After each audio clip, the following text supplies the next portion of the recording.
don't, the reaction will continue if it finds more organic material. For how long? It seems that when all the rust gas settles into dust, then it is safe. Garrett, for what purpose would the mechanists use these cultivators? Well, we know Karis has installed them in the masks of the servants. Yes. And the servants have been placed in the homes of the wealthy. Yes! The homes with the gardens. The plants there could sustain a reaction large enough to destroy everything. Yes, we must think of a plan. No, there's no time to think. We must go to the Mechanist Cathedral. The beacon you've heard about. You could find it. Try to activate it. To draw the servants to the cathedral. Then you must somehow get Karis to signal them to release the rust gas. You see, if I fill the cathedral with plants, enough to fuel a chain reaction, then it should cause the same effect we just saw. But it would take Karis with it instead of the city. Remember, the cathedral is sealed, airtight. If we can get into the Mechanist Cathedral, if you fill it with plants, if I can find, let alone activate the beacon, all without being detected, that's too risky. We'll be killed. Karis created these devices to destroy all that we know. And now they are in place. He needs only say the word. There is no more time. We must act. Are you too blind to see that? Your plan is suicide. I'll think of a better way. And I work alone. Diane, Larkspur, I need to speak with you. Now.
Inside at last.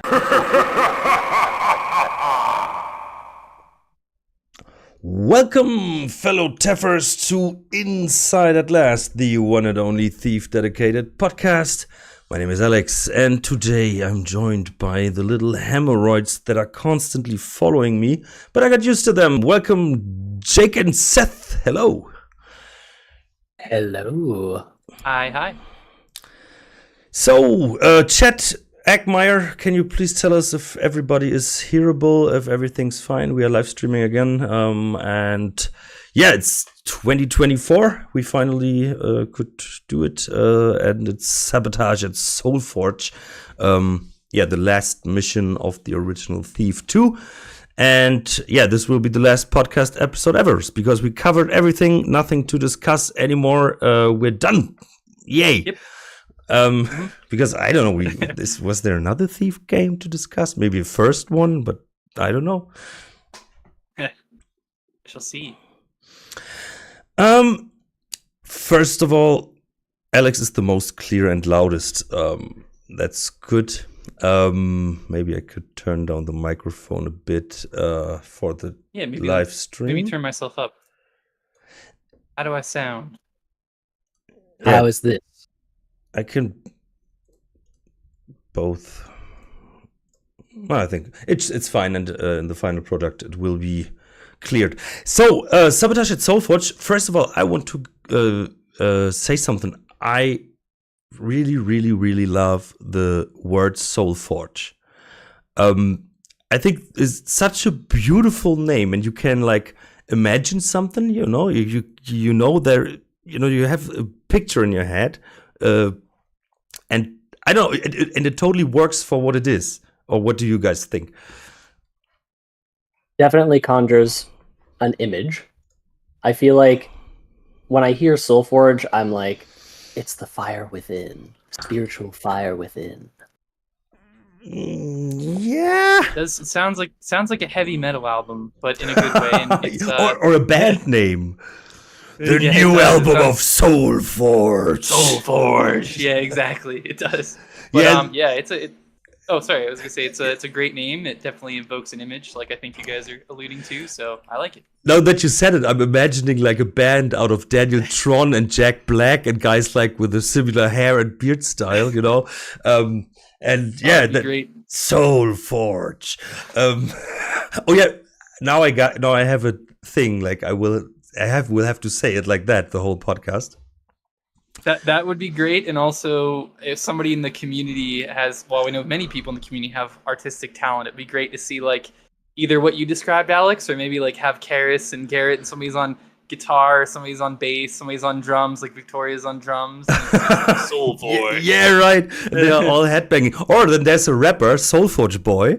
Karis is the front man, and he opens every show with, "All shall hear the words of Karis."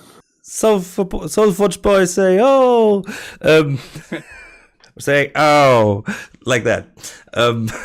Yeah, but yeah, Sabotage at Soulforge, the last mission. I think the opinions about it are very divided, as I would say since mission 10.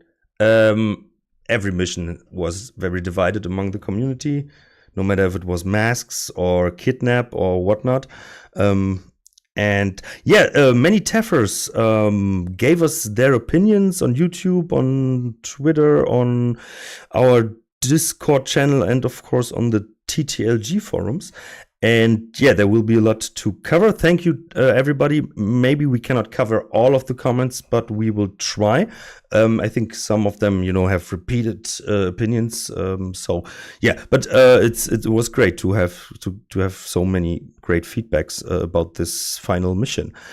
So Seth, do you want to start and maybe put us into the picture? What is Soulforge, Sabotage at Soulforge all about? Why does it start? Where does it start? What is going on? Absolutely.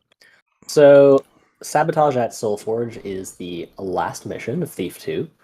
The setup is that Victoria has decided to attack the Mechanist stronghold. She hasn't cleared this with her PR team, and they are unhappy to hear about it. So Garrett quickly arrives on the scene to discover an overwhelmed and beleaguered Victoria in front of an unwilling audience. The tomatoes fly, and in a final act of self-sacrifice, Victoria plants enough plant life to sustain a reaction inside Soulforge, leaving our hero to solve the issue at hand. Yep. And that's basically where we start. Like, she explodes in a burst of plants, and then we can observe the scenery in the game. And I think it's a very interesting start to this mission because, you know, there's the plant life suddenly is so present, which is, of course, strange when you are in a Mechanist stronghold. And it also shows, I don't know, it's like you expect her, you know, if she explodes and sacrifices herself, you would expect that now the whole thing is covered in moss and plants. But it's just like, okay, here's this little area where she exploded. It's green. Looks like in the German System Shock version, the blood. It was green as well. And then there are some plants going through some of the ventilation things. And that's it. It's a pretty slight effect. Yeah, it's a pretty slight effect. And I think that's a good point that you bring up. And I imagine if this was made today, I mean, this is obviously speculative, but I imagine if it was made today, you'd have more of a intricate weaving of the mechanist architecture with the plant life, because textures obviously are more complicated and geometry is more complicated now. I don't know. What do you guys think? I think that's true. I do think it does something really efficiently right at the beginning, though, and that is that we see this very green area, and then there are some vines leading up the stairs to the north. I think it's to the north, and they split off in two different directions. And it sets up a little bit of really beautiful design language where you learn at the beginning that the vines are leading you somewhere, and then they kind of stop. And later on through the level, as you're wandering around, if you see a little bit of green, there's almost always a hidden item, like something useful, a frog egg, a vine arrow, fire arrows in a couple of places that are located near those vines. So you can kind of, it stands out because there shouldn't be plant life inside the Mechanist Cathedral, and it kind of leads you around to like these useful little pockets. I thought that was actually really cool. That's totally right. Yeah, I didn't think about it, but I recognized that. There always is something, but it didn't come to my mind that this is like a thing they thought about. But yeah, it's obvious. Yeah, Jake. Oh, I was going to say it's a nice change of pace too, even though it's not perfect, because I think one of the things that we've talked about before on the show and people talk about in the community is kind of the contrast between Thief 1 and Thief 2, because obviously Thief 1 has more of the pagan structures, and obviously by its nature in the story that Thief 2 has the Mechanist and all the cold machinery. And at least this mission, while not perfect, at least the beginning part especially, gives you like a nice, like, those worlds have kind of like collided. Obviously it's part of the story as well, as things have come to the climax and things have come to a head, and now the pagan and Mechanist showdown, the final showdown. So it's cool, even though it's maybe not perfect due to time and I'm sure other reasons. Maybe they're running out of budget. Perfect. They're running out of time. Maybe not perfect is a nice phrasing. Yeah, but I think this mission has more polish, it feels like to me, than the former ones. Masks and casing? Yeah, and I don't know. This one at least feels like, nowadays I can see, okay, this is a very huge mission, so they couldn't put in too much detail all over the place. But in general, it makes sense. But I also think it's pretty underwhelming as well, because you believe that the hideout, or not that the hideout, it's obvious, but the place where Karis resides is something very glorious, very impressive looking. And this is totally not the case. It's mostly gray and gray and gray. And it's very institutional, yes. Maybe, I can also imagine like maybe this is like Karis' way of his clean way of architecture he likes. I don't know. I think you can see that in the office where you can find like the blueprints, with all the little safes. Yep. I think this shows like, okay, gigantism, I think, is a word. Like it's very huge, everything, but also very clean and minimalistic, which is like a modern approach, especially for the fictional mid-age theme we have here. But still, it's like, it doesn't represent anything the Mechanists stand for me, because the Mechanists for me are like warm colors, like this Bronx looking thing. And this totally doesn't resemble that. There's maybe one or two rooms that look like what I would expect from this. Yeah, I found that there were a lot of hallways that felt underdecorated and underpopulated. Yep. But they often connect to hub rooms that are very well textured. And then I recall a specific moment where I turned off a corridor and went into like this little engine/machine room. And for some reason, there's a really beautiful furnace or something. I don't know what it's called or what it's supposed to be. It's very tall. That's like, it looks like the main menu. And it's just like beautifully textured with like window textures. I recognize them as windows.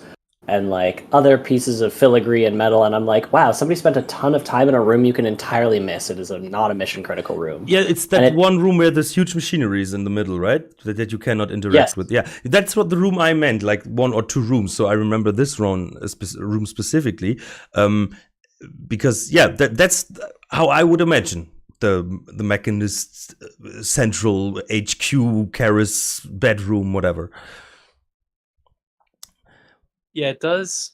I think when I think of this level too, and as I was replaying it for the show, there is a lot of, like you said, Seth, like sub hub rooms and hallways, and like I do think I agree with what you're saying too, Alex. Like it doesn't really quite seem as you think that something Karis's base would be more lavish and well decorated while still being machine like, and also this mission like often it's hard for me to think of the map in my mind and get it down intuitively because of all the like the hub areas and kind of sub rooms and hallways that are kind of plain. Like things don't always, in my mind anyway, maybe you guys and everybody who's played it has a different experience, but it's hard to think of my mind, okay, here's where I am, here's where I need to go without kind of consulting a map or really stopping to think about it. It's not, I think, the most intuitive layout, in my opinion. But I think it's kind of deliberately a maze, but I don't think that's a strength of this level. I think it actually makes it less enjoyable, especially considering some of the later sections that are like gauntlets, and you just kind of like. I have a lot of opinions about that. I don't know if you want me to get into them now or later. I can save them if you want. I think it was mentioned among some comments. I think the whole orientation thing is a topic in this mission. I actually think that it's, if you compare this to like Thief 1-esque missions, especially when you played the Black Parade, for example, fan missions, then this is actually pretty easy to orientate in. I never really had a problem here. I don't know if I'm maybe more focused because I'm always anticipating it to become like that. And maybe I start, building a map in my head more efficiently than I usually do. Or it's the clean theme that helps. I don't know. But I think every room is very recognizable because of the minimalism, so you can see, oh, this is the room where this object is in the middle, and oh, this is the room where that object is on the right. So, it's easier to diverse for me, and I was actually surprised by that. I found a lot of the level has like a left-right path that's fairly linear. So like you hit a junction and you can either turn left or turn right. And those areas are totally fine and very navigable. Especially in the beginning, I would say. The ground level, yeah. Yep, for sure. But once you're trying to traverse those sections in the middle, that's where the hallways become annoying and problematic for me, because you have all these weird junctions on different levels of the building, and like figuring out which connects to where is kind of a chore, especially since the maps offer absolutely no 3D information. Yep, I agree. I think the first part, and that's the interesting thing about this mission, and I think this is what we kind of alluded to earlier a little bit, but it's kind of segregated. Like the first half, obviously, like the objective is to, build the beacon, and then the second half is to run through that gauntlet that you alluded to earlier, Seth, and flip all the switches.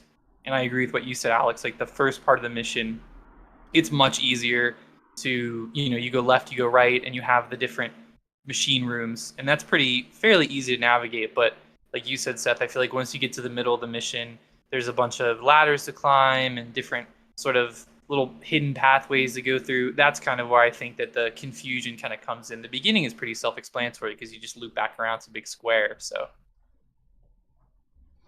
yep. I think that's one part of the divided opinions on that, because I think it starts pretty well.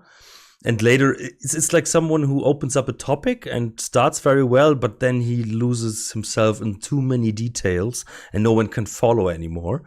But the beginning is very welcoming, in my opinion, or always a nice, obvious, nice surprise until you get to the point where it becomes a bit annoying. Yes, the various rooms. I find as soon as I cross the northern apps, I am just less happy than I was before that point. Yeah, that's true. And the whole thing is like really stupid. Like, who would build it and use it like that? I know it's a game, and I know they built the missions first, and then they put in, everything they needed for the story and stuff. But let's start with the obvious. This is like a church factory thing. And A chactory. yeah, right. And that's cool. I think that's a cool theme, because it puts everything together, because this is a religion. And also this is a religion based on technology, which is, and the theme is very fitting. But then there's the logic. Like, they have those machines that now automatically, with very easy to use functionality, can mass produce things like mines, which they had to build by hand before. But of course, they put every machine necessary to build one certain final item in different rooms on different levels, which is totally stupid. Because, like, you have this machinery and you have those very clever engineers at the Mechanists, but then they couldn't figure out to put like 3 machines you need to craft one item in a row. Like, no. First you need this glass canister, then you bring it up with this little elevator where you cannot even put like a cart full of material. So one guy comes up with that glass thing, then he puts it in there, then he goes down again, gets into that huge room where that one machinery is standing on the left. Great. And then he produces that thing, and then he goes to another room. It doesn't make sense. It's a lot of walking and backtracking. I get what you're saying. Like, go to this room, go to that room. You could fit all these machines. Like, if you're looking at it from a practical standpoint, and like you said, it is a video game. However, you do, I think, especially now in modern video games, try to make things where they reasonably make sense within the fiction. And yeah, it's like they must really love their cardio, because it's like you gotta put this over here, then climb over here, then walk to this other side of the factory. So, and I wouldn't care if I wouldn't have to do it myself as Garrett. I think if it was just background, like, you wouldn't care, but because you have to gameplay it. Sorry, Seth, go ahead. It's all good. I think you guys are thinking about this the wrong way, right? The builder doesn't value efficiency. The builder values labor. And so by putting the machines in different wings in different places, we're actually increasing the amount of productive labor that we do, because not only are the servants building these beautiful, well-made devices, they're also working on their bodies, right? They're working on their temples. Yeah, but in a stupid way. It doesn't make sense, and it's very artsy fartsy, gamey, blamey. How they did it. Of course, they needed something, and I want to say, I think that this mission, in comparison to the Maw, is not aesthetically, and not from like the impression you get, but from as a final level, this works way better in my opinion, because it feels bigger. Like, the Maw is just like going down the path, and if you knew after a while that you can just run through the Maw, like down until you are at the end, you didn't need to hide because of the monsters. They can follow you at certain points. But this, the tension here is way bigger, and you feel like, yes, I'm actually doing something I'm improvising things. I'm figuring things out in the level, how to beat Karis, and I feel more clever because I craft these things and stuff. But I don't know. It lacks a bit, and I think some things wouldn't be necessary in my opinion, especially with that awful item menu, of course, you have in Thief. It's so tedious. It is so annoying. And I wanted to ask guys, how do you use the items menu? If you want to call it menu. Yeah. The interface. The interface, yeah. I have my inventory buttons bound to my mouse, so I have a left and right arrow on the left side of my mouse.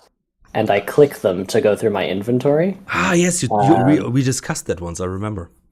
Yeah, it's pretty efficient and useful, and I also have my quick save button bound to my middle mouse, so I can kind of like play without having to take my hand off the mouse, which is immersive for me. But I definitely ended up getting towards the second half of Soulforge and just dropping all the pieces I didn't need because it's so tedious to go through it, and did the same thing. Yeah, it's like the non-essential components are such a drag on your time sorting through your inventory. Yeah, I don't need 20 flares and like, bat and like 30 baton nodes after I've made everything I'm gonna need. The first part of the mission's over, and then part 2 starts. So yeah, I scroll through my inventory, but I do agree that like that is one of the things. This mission by far, I would say, is the most involved in terms of going through inventory, right? Because most of the time, you can hotkey your arrows like to the number keys or whatever. But for things like you usually need flash bombs, lockpicks, maybe stuff like that. But this mission puts the rather, I know you said interface in quotes, interface to the test because you're scrolling through constantly to find all these different pieces and then throw them into the machine and then pray to God, pray to the builder that it works. And so you become a believer. You become a believer that it works. Genius, Karis. Yeah, you're like, finally, like I made this node that I needed to attach to this other thing. Like, I believe in the builder now. But your belief was smelted at Soulforge.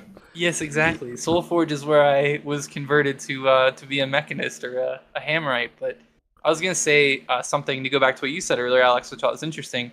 Was I often do think about this mission in comparison to the Maw, and I think the Maw is good, like thematically, like story wise. Like I feel like it's cool. Like it's cool conceptually, like going into like this, where the trickster is. And where all these supernatural things come out. This is actually really cool that they walk up this path, you go down this path, and the theme is really amazing. That's still very very great, yeah. Exactly, but it's not really a good test of your skills in terms of what you've learned as a stealth player. But this mission, which I think is what you were alluding to, Alex, Soulforge, while has a lot of flaws, which we've discussed and we'll probably discuss more, it's a better test, as you said, because you make the various items and you go through the challenge rooms. This is a test of your stealth skills, and it's gameplay wise, it's more satisfying. Whereas I feel like the Maw is more satisfying thematically and conceptually. Like it's a very good story ending to the game, and with all the things like you said, with you're going one way, they're going the other, out the Maw. So and I think and also the Maw at the end is very annoying, because you do one thing and you have to wait, I think 5 minutes or something until he finishes his ritual. And I think they solved this better here, but yeah, on the other hand, there are many annoying things where you have to do things and they are still annoying, So I don't know what's better, but I think, Looking Glass, credits to them, but I think final missions aren't their strength. That seems to be the case. With the Maw, I found you mentioned being able to go from one end to the other very quickly if you know what you're doing. I realized very quickly that it was a linear mission, so I started speed running it. Yep. And just like bunny hopping. And I found that in Thief 2, so as a layer onto what Jake was saying, in Thief 2 you don't have that speed multiplier when you jump, which means you're slower. And there are sections of Soulforge that you can't circumvent on Expert, right? You have to change. Yeah, I believe you have to switch over all 8 towers. And you're forced to test your stealth skills. There's no way to get through those sections without actually playing the game the way it's intended, which is a bit of a twist because Thief is usually very good at offering you alternate paths to just avoid things outright, So I think in that way, like, hats off to Soulforge for actually enforcing its gameplay requirements on the player. I'm not the player who always wants to play by the rules. I want a bunny hop, right? Yep. And also, I think, like with this, item system, I want to call it, you maybe want to ghost it, and it is already very challenging. But then this menu thing takes you so much time, and sometimes you just have like several seconds like to do something, so do not to be seen. And this, stands in its way. I don't think that they made a good use of their systems, in certain ways. I think that the game has other strength, not items. Yeah, I would agree. I mean, the strength of the game is, we've talked about on previous shows, it's the stealth gameplay, the light and shadows, the sound propagation system, and the for its time fairly good AI. But yeah, I mean, I think it definitely, you're stretching the game, I think, at this point to its like mechanical limits without a sequel or an engine update or something of that nature that would warrant it. So, but I think we were criticizing it a lot. On the other hand, you are constantly joined by Karis. It's always at the trigger point. I think there are trigger points where then it starts where he brabbles through the microphone, and I really like what they did here. I think this is the strength of Looking Glass, telling a story and how he changes, or what he, there are little details like where you could really look into his mind and Soulforge, and what I like, the best part is when he says like something, hey, yeah, and I got a vision, and the builder showed me what to do, blah blah blah, and at the end then he says like, praise Karis, and the builder, like where you can see like, okay, this guy sees himself bigger than the builder, or thinks he is the builder, and this is so great, this little thing, just an audio thing that plays in the background, but it tells you so much about the main villain, and you didn't have personal contact with him by this time, which is great. Yeah, and it still manages, even though it's like one-sided and he's talking to you, it still manages to feel occasionally like he's reacting to something you're doing, because I don't actually know if the playback is randomized, but like it does sometimes feel like he picks up on you being in a certain area and then he says something to you and you're like, damn, he really do be watching, that guy. There's one thing when I was, for the first time, a camera has seen me. And then he's saying something like, "What? You're still there? Like you're still alive?" That was really cool. That is really cool. Yeah, there's a lot of good reactivity. I think a lot of this level has a lot of the great like Hammerite quotes that I think you were saying, Alex, like from Karis. Like he drops a couple verses. How evil is felled when righteous holds the mace or whatever. And there's a bunch of good lines. And no, I definitely agree. Like this, having that interaction with him, because obviously like, with the trickster and the maw and stuff like that, you just kind of, you mess up his stuff and then you kind of just like sit in the corner and kind of wait for him to check your watch and wait for him to be done. But with this, there's constant exposition, there's constant story. And where he explains that he built the eye, that he created the eye you are wearing, which is ironic. I was wondering, is it this the first time that we get to know about it? I wasn't sure. I think that we had a readable or something like that before where we already could figure it out, or in a mission before. I think I want to say that there's some hint to it. Eckmeyer, this is your part now. Yes. Steve Clark in the chat says, do you have to use all the ingredients in the mission? No, you don't, to beat the mission. There's plenty of leftover ingredients for various items. Now you do, I think they give you even some extra for the mission mandatory items, but no, you don't. You get way more stuff in the supply rooms than you have to use. Yeah, so, I think they give you extras just in case you toss one somewhere and forget where it is. Yeah, it's just like an extra contact point. It clips through the machine. It doesn't work. Yeah.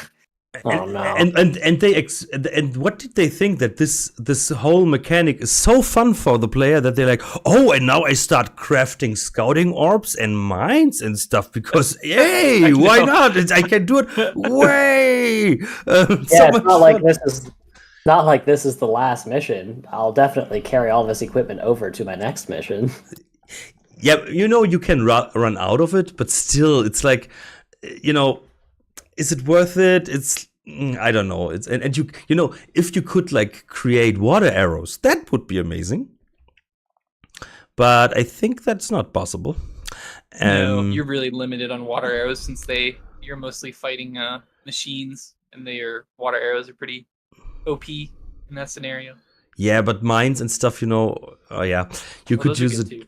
but I don't know. It's very very strange. I always make mines like what you're saying, Alex. Like I can't make like if I were to make scouting orbs and flares, like I literally the mission would be like 4 hours long. So I just make mines, which still adds a significant amount of playtime to go up to the machine to get the to make the parts that you need, like the frame and the bulb or whatever. Yep. And then to put them together. But I think mines are the most useful item that you can craft. I make 7 or think 8 of them, so. I think 2, 3 scouting orbs are fine. I think 2 is enough. Sometimes they are helpful actually in this level. I think like when you can hear, okay, there's a metal beast standing somewhere, but you don't know which way it's facing. Then you can check that out, for example. This is the first mission, and of course it's because of the numbers of enemies, but here the enemies, especially the big ones, they feel intimidating and dangerous.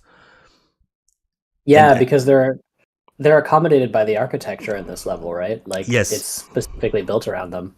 Yep, actually, and yeah, don't they come out of walls also? Like, yeah, there are areas where if the camera gets alerted, it opens a steel door and then they flood the room. It's horrifying. I was never really sure, like, because I never saw like a door, like one of those gates opening. But I recognized like, oh, now there are more. But did they come out of another room? Because as you said, like here they can actually reach mostly every room, as at least at the same level, yeah, I think this was and I think it's the first time where you meet the spider bots, if I'm correct. Is it? The little Oh my God. The ones with like the saw blades or whatever they are that come out of them. With the children's head, and the spider, Child of Kara's head and the child head. It's very confusing. Wasn't there one of those in Life of the Party though? I thought there was one in the mansion there. I'm not sure. That's an Eckmeyer question. Oh, and speaking of which, he answered us. Other than the schematics and eye fluid, there's no indication that Karis himself made/gave the mech eye to Garrett. I'm assuming that he means pre-Sabotage Soulforge. So we were right, because I think I'm very confused sometimes by with fan missions and stuff, because it is mentioned at other parts. Oh, I know. So you never like, oh, was it in an original mission or not? But yeah, all this lore kind of gets jumbled all together. Yeah, and so let's do like the pros and cons. What did you guys like about this mission? I like that it is aesthetically different than some of the other missions. Like the neoclassical style is really cool. There's some cool rooms. There's some fun design language with the vines. I love and hate that it forced me to play the game the way that you're supposed to play the game, mostly because I don't like to be pigeonholed. But I will say that as far as like a design, from a design standpoint, it's really good that way. I didn't like how unfinished it felt. I didn't like how tedious it felt to navigate. And the number of objectives you have to complete began to feel tedious after a while, so I wish that there was a little more agency around deciding how many or how much of these things are going to do. It's just kind of boring to be like, okay, go to 5 of 8 towers and flip switches, even if the challenges leading up to the tower is interesting. Even worse on Expert, because Expert you have to do 7 of 8. So I think you can only skip like 1, I believe. Good lord. Yeah. That's oh, sorry, go ahead, Alex. What did you so I played on normal because I was forced by you, so Seth, you played on Expert, and Jake, what did you play? No, I played on normal. Expert. I have attempted it on Expert before though. I did this mission on Expert, and I did it without saving, which I think I put on YouTube one time. And it was like Yeah, it was like incredibly it was ridiculous. And you want to talk about Alex, you mentioned the tension earlier and that being one of the strengths. Like in general, like playing without saving creates so much tension, and in this mission it's like sweaty palms and like you're shaking because it's like if you don't save in this mission, you're potentially going back 2 hours, which is You're a keyboard monster. snapping. Yeah, I Do you don't do that every time. Do you remember how much time it took you? I can find out, but I think it was about an hour and a half. I want to say off the top of my head. But I What? can find out. Just only that? We are looking at Cletremus gameplay right now, which maybe I'm is wrong. like, yes, of course he's, you know, you didn't ghost. I did not ghost. Okay, yes. okay, but yeah, Cletremus, it took him like no 3 dying, hours no plus. dying, but I didn't ghost. Okay, but me still, see. that's very impressive without saving. You know, Cletremus does this, but he's saving a lot. So, yeah. So I don't know what's worse. Hour. It's on YouTube, and I can eventually share it somewhere. But it took me an hour and 5 minutes, no saves, and which would obviously mean no deaths. So it took me an hour and 5 minutes. But yes, I did not ghost. But did you run around and create chaos? Like, how often have you been spotted? Because that was my approach at the end, just running around, jumping over bombs and stuff, and not caring. Yep, that's what I think I did from what I remember. I think I was just like, I'm just going to let this play out because I can't save, so I'm just going to roll with this as much as possible. Of course, like, I played cautiously to some extent because I'm like, I don't want to lose this. But yeah, I think by the end, I'm pretty sure I can't remember, but I'm pretty sure I had like no health and, you know, nothing, no items. And I'm just like, you know, I'm a like hobbled, injured Garrett just trying to get to that last like switch to flip it and just end this. So, but yeah.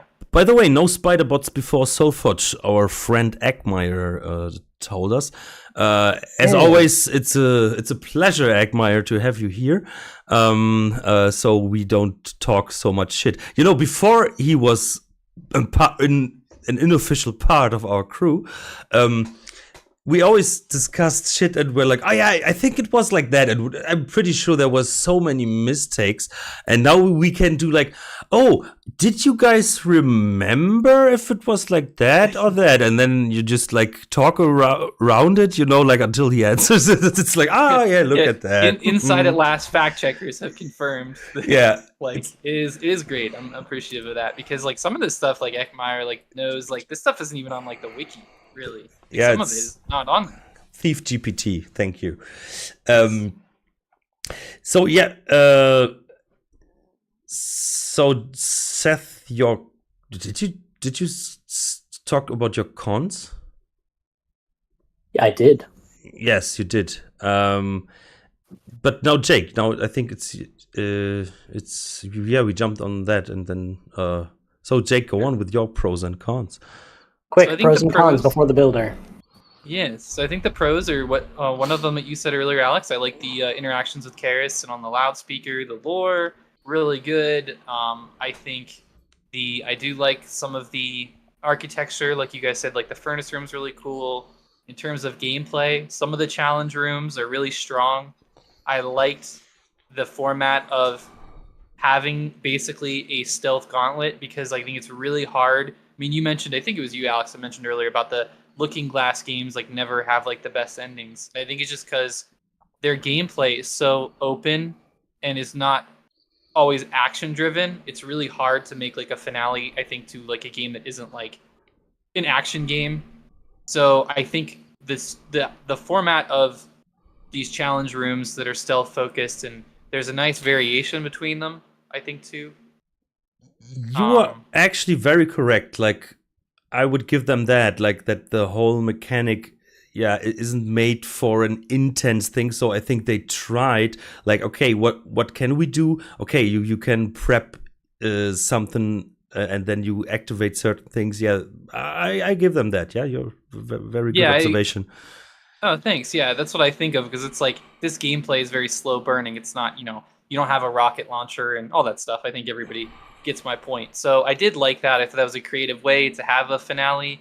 And my cons are, I think it's too big. I think the crafting the items is too tedious. I almost think, and this is another thing, but I almost think you could split this in two. But then again, also at the same time, I feel like there's not a really good place to split this in two because then you'd have one half that's all of the build up, and one half it's all the action. So it's just very oddly paced and very tedious at times. But yeah, those are kind of my pros and cons. Number one pro, probably, I did like the formatting of the different challenge rooms, some of which were very, very excellent. Little mini stealth challenges. Yeah. I would disagree with the splitting it thing. I don't see it. I think this is actually one of the pros for me, like that it really feels important, very big, and as I said at the beginning, it is not what I would expect it to be, like the Karis headquarter, but it's still like it tells you, okay, this is like a really huge thing, like the main residence of Karis, where he is with all his machinery. And what I actually really liked is that now even the mechanist humans, at the first time when you don't know, you're sitting somewhere and then you hear this like, oh, help me, like this whispering thing that normally the servants do, the mechanist servants do. But now those are like mechanist soldiers, but they have been changed, Soulforge.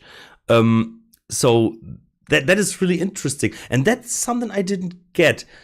Are they still beggars, or are those mechanists that sacrifice themselves to become one of these mindless things?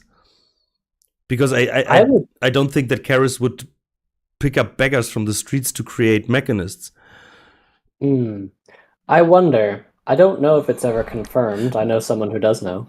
No, wait, may I add? I wanted to add something. And if they are mechanists that sacrifice themselves, like, I think it's very interesting that they now always say, like, please, help me. I don't want to be that form. So how awful is it to be in that thing? How much of a mind do they have? That's But yeah, please let me know your thoughts. I think that if I remember correctly, the minds of the servants / robomechanists are fully intact. It just the mask and the procedure to convert them controls their nervous system, but not their mind. And I'm pretty sure that they can still feel everything, so they are like in immense pain 100% of the time as well, if I remember correctly. Yeah. I also could imagine, and it would, actually add to the brutality of Karis. Like, he doesn't care, about human flesh or souls or whatever. It's just like it works. It works for his purposes, and the rest he doesn't care. He's an evil genius, but then I think it's even more interesting. Like, okay, if those mechanists sacrifice themselves, like they stood in line to be, let's say, masked by Karis, and now they are in this situation, and now they suffer. Like, this must be such a, it's so ironic and interesting, and I think it's a really, really great choice that they, I think it was easy, like, just have to just add the mask to a mechanist character and give them the voice of a servant, but the effect is great. And so I was very surprised. I remember that from back in the years, like, you hear them and now you expect that there is a servant coming around, and suddenly you're facing a mechanist that can hurt you. And yeah, I think it's a great idea and choice what they did there. Here's my read on the whole thing about the servants was, I kind of felt like they are sort of criminals or beggars, and they're kind of unwilling servants. Because I think you pointed this out earlier, Alex, with the whole idea of Karis's rhetoric is getting more extreme. Like, he's putting himself on the level of the builder now. And I always felt like he gets more radical, I feel like, as the game goes on. Like, he starts off and he's saying, well, the mechanists are, kind of a continuation, they're orthodox kind of Hammerites. And then I feel like by the end of the game, with the kind of verses and the things that Karis is saying, he's putting himself above the builder. And I feel like as like he gets more radical, I feel like my read on this is like he's losing like willing servants because he's growing more and more extreme. I mean, they're getting further and further away from their original religion or their original ideology, and they're morphing into something that's new and, you know, obviously quite grotesque based on his plans and his actions. That was my read on it, was that they're all kind of slaves. So, but I don't know if there's any official lore that says that or not, but that was just my read on it. But yeah, it's I see some to the whole thing, to the Mechanist. Do you see like similarities to like Scientology stuff? I think there's definitely like a I think there's definitely like a it's a probably not specifically like maybe one thing, but I think it's kind of like an allegory of just like how different beliefs kind of can mutate and morph, and maybe something along those lines. New religions, maybe new sects of old religions, and kind of how, you know, Karis kind of starts this sort of continuation. It's the continuation of sort of the Hammerite beliefs, but in some ways like more extreme and also obviously different. But I was going to say too, reading the chat, Joe Flood says, I always thought the servants were beggars. And then Eckmeyer says, the servants are beggars, homeless, and thieves. He says they're all animated corpses. So they're all dead? That's interesting. Yeah, I don't think that they are corpses. As we said they seem to have a mind, because otherwise they wouldn't beg for help. Yeah. And it's almost like that still doesn't answer if the Hammerites that are walking around in this level are beggars or Hammerites that sacrificed themselves or were forced to join this form of life. Yeah, I always read too. If you go back to what is it, eavesdropping, when he's displaying the technology for Chort, I think he puts the mask on like a homeless person, I believe. So the first person that you see that is wearing one of the masks and with the rust gas, I think is not a willing participant. I think they are. No, they aren't. Those are servants. Yeah, but I'm just saying, like, yeah. But they're not mechanists, you know. They are not like with a weapon in the hand.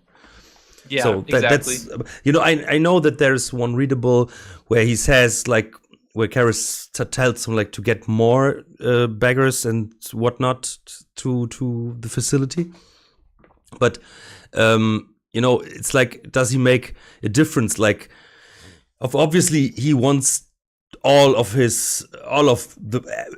everybody besides him to be in that form. I think that is his huge goal, or dead. And yeah. But is he like making a difference? Like, okay, a servant should be a beggar, and a mechanist maybe should be a believer, or former believer at this point. You know, like, that's the question. Like, if he divides that, do the mechanists sacrifice themselves, or are they forced to or tricked into that? It's also interesting because you don't really know how many mechanists, like willing mechanists, that there are, because they kind of hint. Like, I think it's shipping and receiving, where there's the Hammerite and he's talking to the one civilian, and they're talking about how like more and more Hammerites are joining the mechanists, but like you're never quite sure like what proportion of mechanists like or former Hammerites became mechanists. You know what I mean? Is it like 50%? Is it 80%? Is it a small minority? So I don't know if there's ever like an explicit like discussion of like, oh yeah, like, you know, 80% of the people used to be Hammerites, like they're now mechanists, or is it just like a small insurgency, so to speak, of people? So it's interesting. So interesting to think about. The workshop where they are created has the pit of death and the corpse on the counter. I know in eavesdropping. I'm just reading Eckmeyer's comment. The beggar has no mask. A masked servant stands next to her and breathes on her. Yeah, but it doesn't make sense. Or, you know, is their mind like partly reactivated somehow or not? Yeah, that would be my assumption. My assumption would be for the body to be animated, there has to be at least partial reactivation of the mind or brain. So maybe that's the part of them that's like crying out for help, the part that's still human. But then they aren't able to create machines where you don't have to constantly change rooms, but they have this genius technology. Immortality. Yeah. Practically bringing somebody back to life. But And what I always wonder is like, Karis doesn't change himself to a certain life form. So, like, what is his thinking? Like, he knows how idiotic it is, or what a horrible existence they have, or like, does he? Yeah, he thinks of himself that he's this genius, which he is, of course, but evil. So he cannot change into this lower life form, or whatever he sees in that.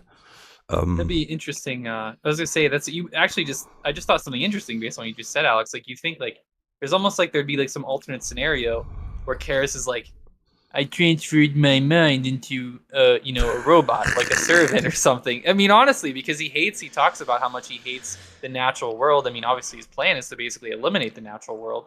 So you would think that he would be disgusted with his body of flesh and want to put himself into like a robot or something. I mean, it makes sense in terms of his ideology that would be a logical next step to make. But I think in one episode I already said that he would actually need to be like Crank from the Turtles.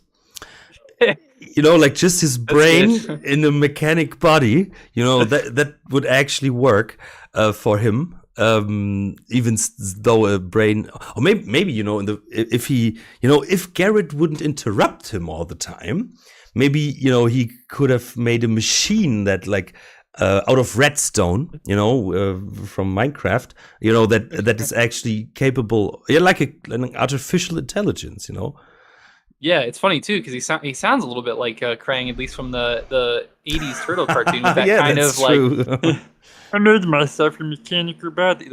Seth can do it pretty well, but you know what I mean. So, but yeah, it's interesting, like to think about. Don't make him do it. Don't encourage him. No, yeah, but interesting.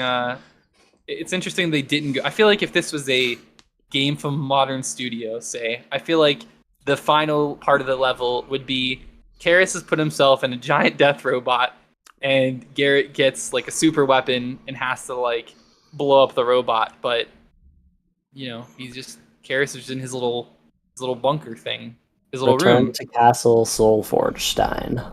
Yes, exactly. Just like Wolfenstein. Teenage Mutant Machinist, Teenage Mutant Machinist. So at this point, I want to say greetings to Downwinder, because he said, after decades of fan missions, not sure why OMs are a talking point. Besides the lore, the levels themselves are no match to fan missions. My view is get back to fan missions with authors.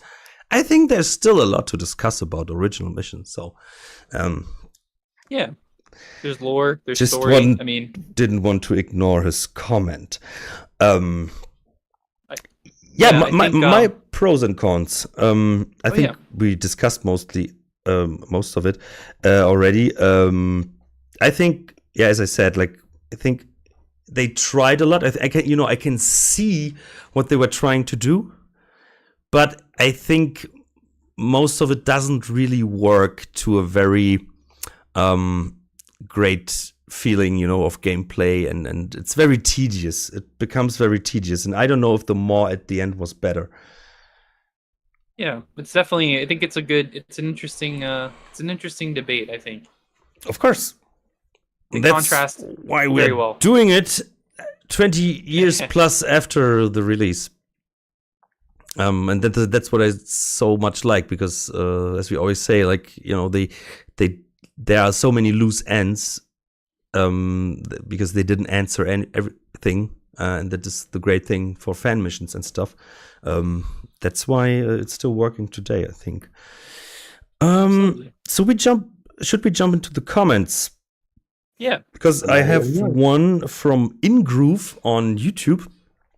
He said, to my surprise, This is one of my favorite Thief missions of all time. One thing first-person shooters often do that Thief never really did was create the feeling that you're really being worn down, having to scrap for every arrow, health potion, water arrow, every new path, every objective. In Sabotage, it's truly taxing and exhausting task to save the world. Every room is like, whoa, how can I possibly keep going? Stealth games usually lean on the comfort of stealth and sticking to safety. This level forces you to use all tactics and you are uncomfortable and nervous and sweating.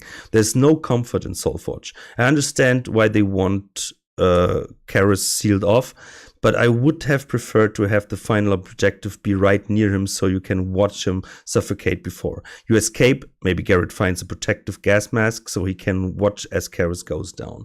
Yeah, that's actually a great point. First of all, I like that it's one of his favorite missions of all time, which is interesting.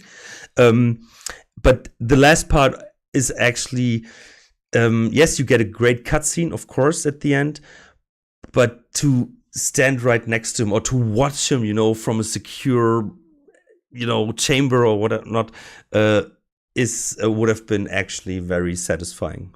I totally agree. I think an easy way to do that would be to have had some kind of special hermetic chamber for Karis. And Garrett just gets into it before Karis manages to. So, or you can watch him through a camera or something, Yeah, even that. Funny that it was somebody's favorite mission. That's the part that's sticking for me because such a freak. No, but that's the thing, where you can see like so many players like different approaches, and but he's totally true. It's like this is like really a stressful mission, and I think that no matter how you play it, if you really ghost it, it is very nail biting. But if you're like running around, like I don't care, alarm, bombs, this is also because there are bombs flying everywhere in certain places. Like so, no matter what approach you're looking for or you're using, it is also very intense. That's a big plus of this mission. Yeah, I would agree. The part of this that I disagree with is that I actually didn't feel like I was hurting for equipment. I felt like the thing that I wanted more of was speed potions because I wanted to get it over with. Yep, I agree. Speed potions and water arrows. You guys still there? Oh yeah, no, I had nothing to add. Just I agree with you what you said though. It's interesting, even though this isn't my favorite mission. It's still interesting to hear different opinions and takes. Obviously, none of them are wrong. I mean, I think I might raise an eyebrow at some of them. If you said that the courier mission was your favorite, I probably would raise an eyebrow. But yeah, it's good to see different points of view. So, Plutonia, one of our show's friends, friend Plutonia, also on YouTube, said, I like the gameplay aspect of Soulforge, that it's an endurance round of all the mechanics that the game has taught so far, with a heavy emphasis on actual stealth, because you simply don't have the resources to deal with every threat in other ways. You can craft them. Being able to choose which signal towers you activate also makes the mission more replayable. The long elevator rides to the roof seem totally pointless though. Some might argue that it's a nice break, but I just feel like it's a boring wait. I totally agree. Aesthetically, it feels like the cathedral is being transformed into something that's not suitable for human use at all, which makes sense. I also like the steam-powered exoskeleton that Karis is wearing. It's like a brass spider latched onto his back, grabbing onto his limbs. Also, if you haven't noticed so far, the main menu graphic for Thief 2 is basically one of the giant bronze machines in Soulforge. Yep, we already talked about that. But yeah, those elevator rides are really annoying. So the thing that bothers me about the elevators isn't that they're a long ride. It's that you have to call so many of them down before you ride them up. Mm-hmm. And they have these elevators that you have to call at the end of a gauntlet. So you have this like super stressful thing that you're running, and if you're being shot at with bombs, the point at which you most commonly die is waiting for the elevator to come down. And that There- feels like you're just being punished. I'm like, why are you punishing me when I did the thing you wanted me to do? Like, just have the elevator waiting and have it take me up, you know? I don't There mind is- the wait. There's that one room, you know, there's like, I think in the middle there is like a lava lake. Yep. And do you have to jump over, or there's a little bridge, and I think there are like 2 or 3 big robots, and there's cameras and cannons, and Yes, definitely a gauntlet.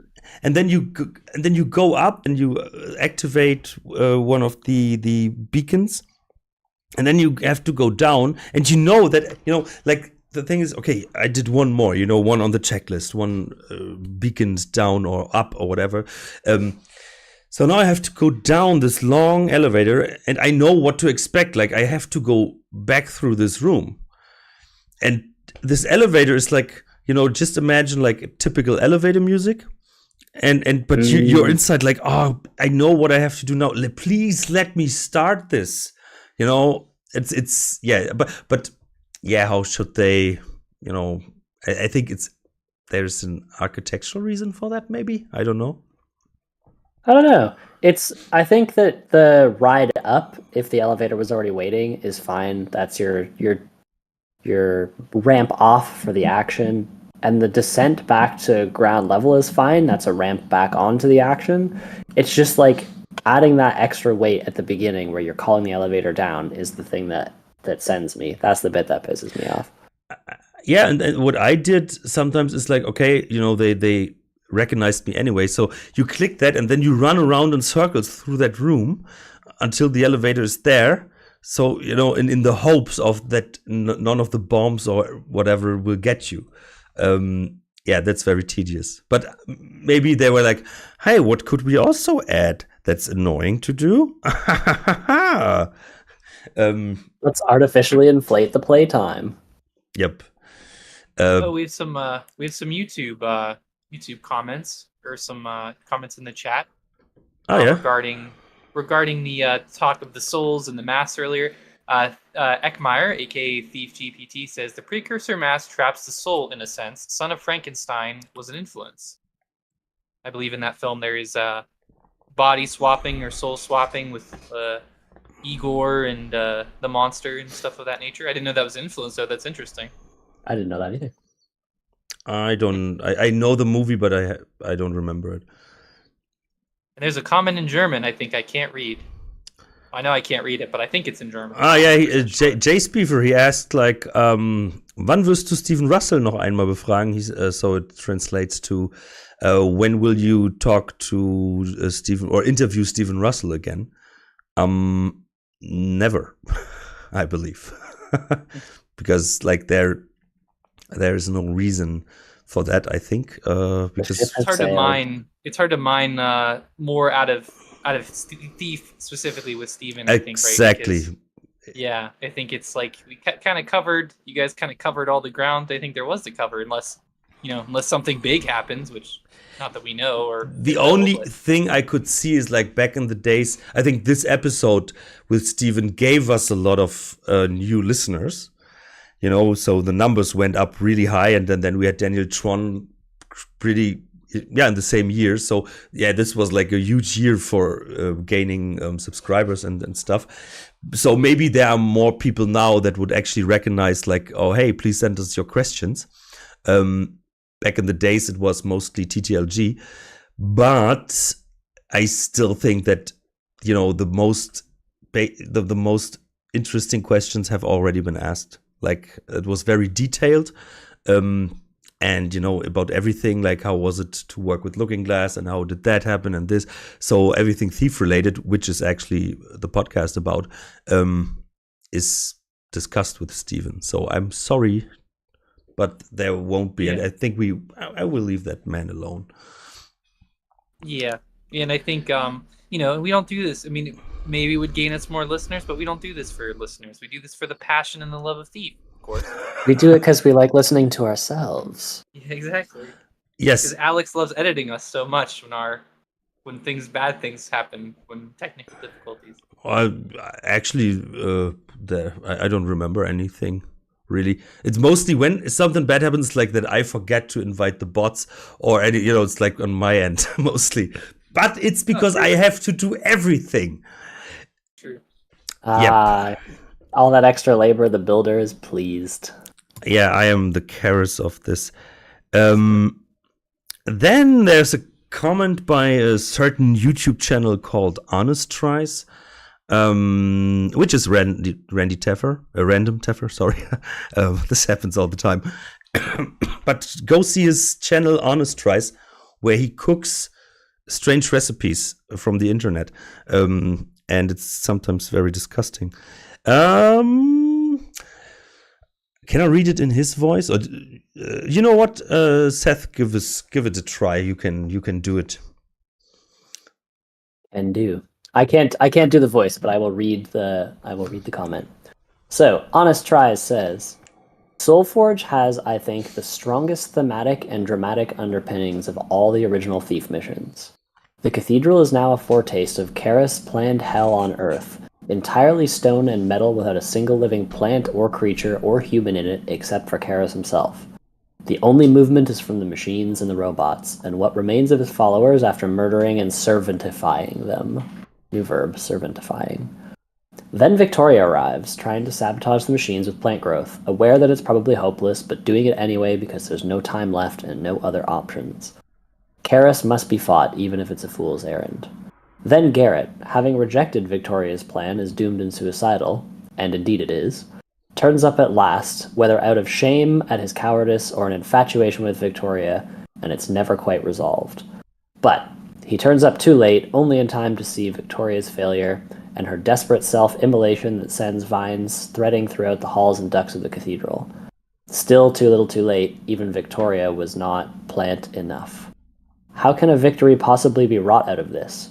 Only by using Karis' own tools against him, even as Karis berates you for being a man of destruction, not construction. That's a quote that I thought was really fun. You are constructing the guiding beacon that will draw back the servants, using Karis' own blueprints and the same machines that built all of these robots. It's an absolutely fantastic mission concept, and the first half of it is really good. Far more robots than you've ever encountered before, more than you can dispatch with water arrows or even mines. You're never forced to ghost. You really have to lean on stealth and avoidance as you locate the plans, the parts, the several machines that you need to make the beacon, and then you have to slot it in, switch it on. And now, the bad half of the mission starts. You can leave the cathedral proper, and you have to navigate a set of arbitrarily arranged, highly video gamey gauntlets to reach the signal towers. There's a lot of fun to be had in these spaces, and I'm especially fond of the turret room, but the momentum of the narrative has dissipated. The areas feel like abstract challenges with no real connection or meaning, and you've probably been in this mission for 2 hours already, and it just goes on and on. It doesn't entirely replace your triumph with tedium, but it sure tries. But at least the ending cutscene is really awesome. Yeah, this basically mirrors my thoughts on the level. Yep. It's got a great intro, great setup. Parts of it are beautiful, parts of it are boring, but it definitely becomes tedious by the end. Yeah, it's too much of the things, that could be great, but for its own good, it's not, healthy enough at the end. And he writes, at least the ending cutscene is really awesome. I think we don't need to discuss the cutscenes from both of the games. I think both ending sequences and most sequences are really awesome. But I think so thank you, Rob, Randy, Random, Teffer, Honest Tries, whoever who he is. I think he basically brings it, it's a very concentrated opinion I think many might have. I think he touched on a lot of some of the big things that we touched on, and I'm in agreement that I think we discussed earlier. I think we were both on the same page. It's very strong thematically, and for some of the reasons he listed, using your enemy's tools against them, very cool. Yeah, it's a good comment, very well written. And what he brought up, what we ignored so far, is that, and I like that Garrett is not perfect, not the perfect hero. He never wants to be that. And for some Garrett reasons, he arrives too late. Change of mind, maybe, whatever. And yes, I don't want to call friend, but his ally sacrificed herself. Yeah, and maybe if he would have acted earlier, maybe they could have figured out something else together. On the other hand, I think who knows what would happen, with Victoria was always a threat somehow. So, it's I think it's very interesting. He arrives too late, he's not the superhero that arrives right on time. No, he arrives too late and has to see what happened because of his absence or non-cooperative behavior. Because he's not a hero, he's an anti-hero. Yeah, right. It goes back to that, and it's a good part of his, he has a good arc, I think, through the 3 games, and this is kind of a major part of it, right? Is he's always he's the reluctant hero or the anti-hero, whatever we're going to call it. And yeah, because what you said is true. Objectively, if he would have went with her earlier, if they would have been more proactive in stopping Karis, then this never would have, he never would have almost blown up the world or whatever. So just imagine the cutscene, they both would arrive, you would see some area in front of the church, and then suddenly they both, one from the left, one from the right, enter the gate, with a really cool Soulforge music playing in the back. I think I like how they did it, because it shows Garrett is not perfect, and that actually adds to his character. He's not flawless. I think it goes.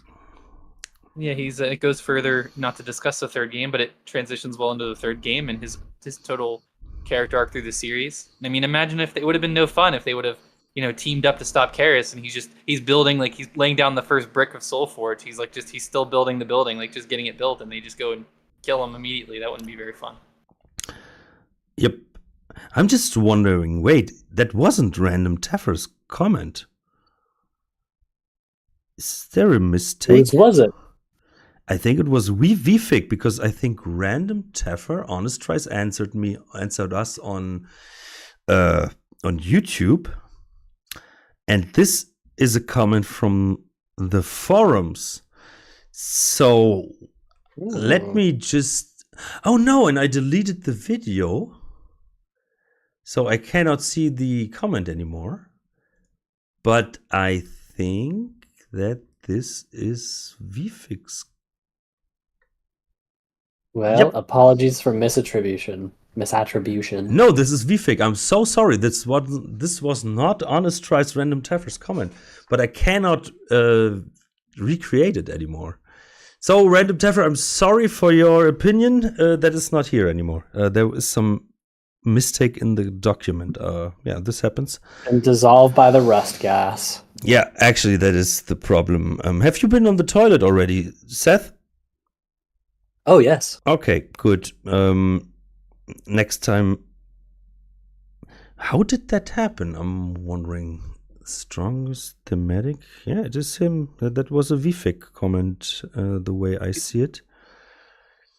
The document thing, maybe? Copy and paste and over thing? Those things happen. I lose. Somehow with the formattation, I think. But yeah, that's the thing. But, Random Teffer, we can interview him about this mission one day. So thank you, VFig, from the forums, from that. And then, of course, there's the friend of our show, Stealth Dogs, and he posted a comment. Pretty long as well, but I think his opinion is always very interesting, and it has the word IKEA in it. So, Stealth Dogs, or the second best Alex I know. Sabotage at Soulforge is a labyrinthine horror story set in an IKEA factory. It introduces never-before-seen enemies and, of all things, a crafting system. We're stealing from the final boss while he stands in the heart of his infernal machine, and we start to turn his carefully wrought tools against him. I cannot emphasize enough how much I love this. For me, Soulforge is a perfect combination of both Thief 2's narrative and its design philosophy. I find it quite beautiful in a masochistic kind of way. Soulforge is a loud, unpleasant place to explore. Robotic foes stalk the hallway, factory floors, and corridors. Kara's most trusted followers, now converted into mindless slaves in bloody, hastily grafted masks, are truly pitiable. The game doesn't even mind if you kill them on higher difficulties. This in itself is a clear narrative beat. There's nothing and nobody within Soulforge's death that's worth saving. When he closes those doors in the final cutscene, Garrett wears the look of a man shutting a mausoleum. I can understand why players would get to this mission and not like it. It's an acquired taste for sure.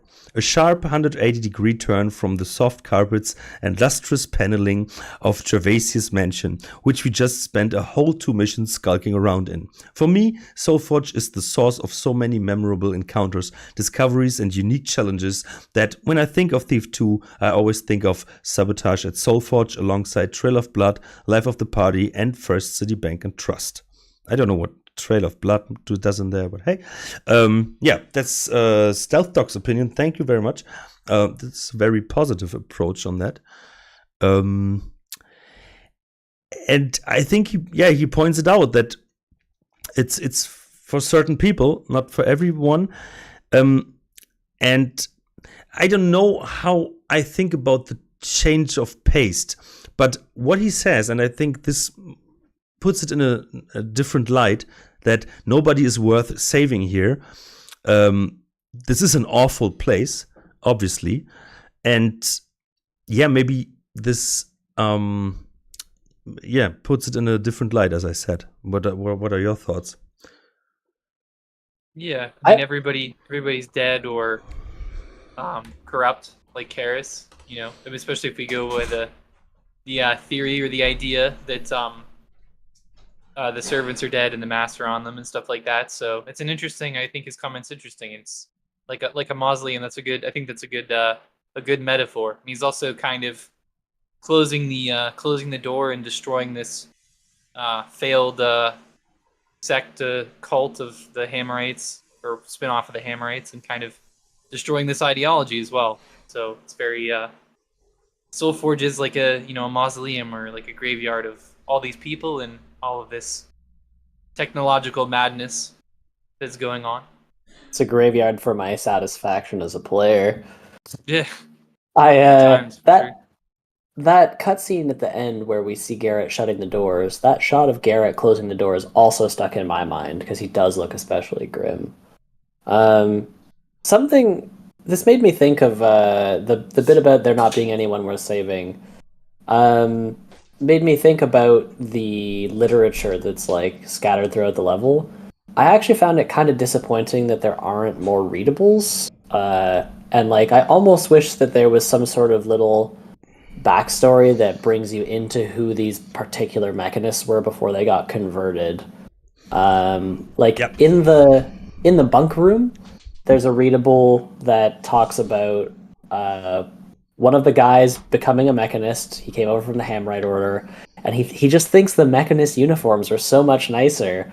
And then it finishes off at the end with this kind of funny punchline where he's like, also, I'm close to a lot of pubs where a lot of gentlemen go, and the gentlemen give me a lot nicer attention in my mechanist uniform than they used to in my Hammerite uniform. And that was like such a funny little characterization. And I'm like, so one of these guys, this guy's probably walking around in a mask now, which is unfortunate, but I don't know. I just wanted more.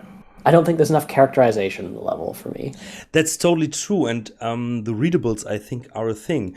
Because what I didn't like, and I know they have to do that so the player gets an idea of what to do, but the readables are presented to you like, here it is, hello, in the middle of this huge room is the blueprint and the explanation how to do it. And next to every machinery, there's a very simple, to the point manual how it works. And as you said, like I would want to, and that's actually a strength of the game and what Looking Glass created. I'm missing like the little stories behind everything, or the thoughts. Who are those people that are walking around and working or whatever here? Are they like his closest, best soldiers or whatever that are allowed to be here? Because there are not many. Or what's the thing? And yeah, I think that is a huge minus point of the mission, that this is missing. I wonder if it would have, like, if there were plans to flesh it out more and they just didn't execute due to time and budget. I guess we'll never know, but it couldn't be the lack of talent, that's for sure. no. So yeah, I think like whatever it was, but yeah, they didn't have the time, they didn't have the money, blah blah blah blah. But still, I think the readables that are there are like, aha, yeah, straight to your face, like, so it gives me also a taste of they had an idea, but the execution is halfway, it broke down. And the readables rarely connect to one another. Like, so many other missions have readables that like are pieces of a narrative puzzle, and in this one they all feel very isolated. And I think a huge missed opportunity is also something where you maybe have an interaction with a servant or a reforged person, that maybe that can give you some thoughts or how it feels. I think that would have been really interesting to hear, like, how does it feel to be a servant or servantized, or how servantifying, as Vivek put it, that has been servantified, but how do they really feel? I think one of those insights would have been amazing. Diary of a Caged Servant. Yeah, something like that. Then, Jake, there was one other Plutonia comment from our Discord. Way down, I think it was. Is it on the bottom? It says Plutonia. It's pretty long, otherwise. It says under forums it is. Oh, okay. Is it the one that starts with my? My first time playing Soulforge. That's the one. Yeah. So Okay. there you go. Yeah, sure. Plutonia says, my first time playing Soulforge, I didn't really have much success like many other players. I had gotten used to the ability to get rid of most of my threats in a level using the blackjack. It's just not feasible in Soulforge because you need water arrows to disable bots, so you have very limited resources. So I didn't realize at first, but Soulforge basically tests every skill you've been taught previously and forces you out of your comfort zone. You can no longer use something overpowered as a crutch, such as the blackjack. You have to approach it differently. Maybe Case in the Joint had a point when it forced all players on all difficulties to never be detected, ? Maybe it was a lesson in advance to prepare you for a mission where you simply can't get rid of every threat in the same way.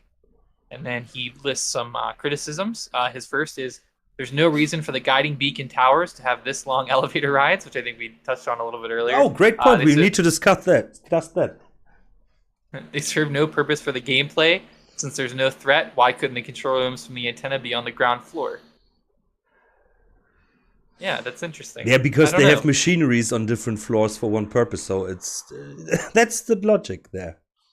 In the early 2000s, they had to show off that games had 3 dimensions. Yeah, that's part of it too, maybe, or it is kind of it's interesting. I think one thing that makes sense is those beacons need to be high up. That's true. How would they be seen? Yeah, to send their signals and stuff. So this is the only thing I give it. Like beacons. Oh, of course, but then you can say the control can still be on the ground because the technology of the mechanist should make it possible. But you don't know the technology behind it. Yeah, exactly. And then he goes on with another criticism. The objective to not let Karis figure out what you're doing is broken, and you can never fail the mission even if you show Karis your guiding beacon. That's true, I think. I didn't even think of that until now. But that objective, I think, can't be failed. I think it can only be succeeded when you beat the mission. There's no way to fail it. So I feel like a great way to have done that would have just made it so that you fail if someone sees you operating the machinery. Right, because then you know, okay, I got to launch... Someone's messing with the beacons. I got to, launch this now. Yeah. Or that you have to disable the camera. He just like immediately gasses you if he sees you doing it. Yeah, something like that. Like there is a certain threat to working on these things. That, or yeah, maybe something, if you need to put certain items or things into certain beacons, so otherwise you get electrified or something. Because if you think about it, right, for that reason, because that makes sense, right? Not letting Karis know you're there because he knows his plan is at risk. But what does Karis think that you're doing there if he's not aware of your sabotage at the Soulforge? Like, what does he think that you're doing? Like, he can see that Garrett's there. Like, oh, I guess Garrett is just hanging out here. Like, what is he thinking that Garrett is doing if he's not sabotaging his plans? And so what it is kind of silly. What doesn't make sense is like he recognizes you, like when you're seen by a camera. What, you're still there? But yeah. So he thought you're already dead, but wouldn't he have recognized that also? Like, wouldn't he be notified or something like Garrett's dead now? On the other hand, there are just, wouldn't he have so many cameras all over the place normally? Because he's sitting in his chamber and he's not getting out of there. So he has to observe from his genius camera. So yeah, I think it's good that there aren't so many, but still, doesn't make sense. Yeah, it's kind of a strange. It's definitely possibly like a sign of something that was not finished, to have an objective that is not failable, that you can only like succeed. Like, it doesn't make any sense, but yes, that's a good. That was good for point that out, Plutonian. I didn't forgot about that. And one thing, I think it's mentioned like the second or third time, like the people have this impression like, oh, okay, this mission is testing all your skills you learned throughout the game. I don't think that you learned, or that you do not necessarily learn. I think Seth or Jake, you said it before, that in other missions you have several ways around, and yes, you have this here, it's to a certain degree as well, but you could choose your way, which translates into different play styles and stuff. But I don't think that this mission is like a summary of everything you learned, or not necessarily learned. It depends on how you played the missions before, and if you didn't play them in a certain way, then you are not really prepared for this. I think, because I was the guy who always shot water arrows at those beasts, so now I'm it's not working anymore. So I would have liked it like if you could create certain traps or something like that, that kill these things, or like maybe you can lure them through like fire or something where they get destroyed, or you can actually shoot with a cannon as well, something like that gives you a little chance to which would actually work with the theme, like that you kill them with their own weapons. Yeah, that would be cool.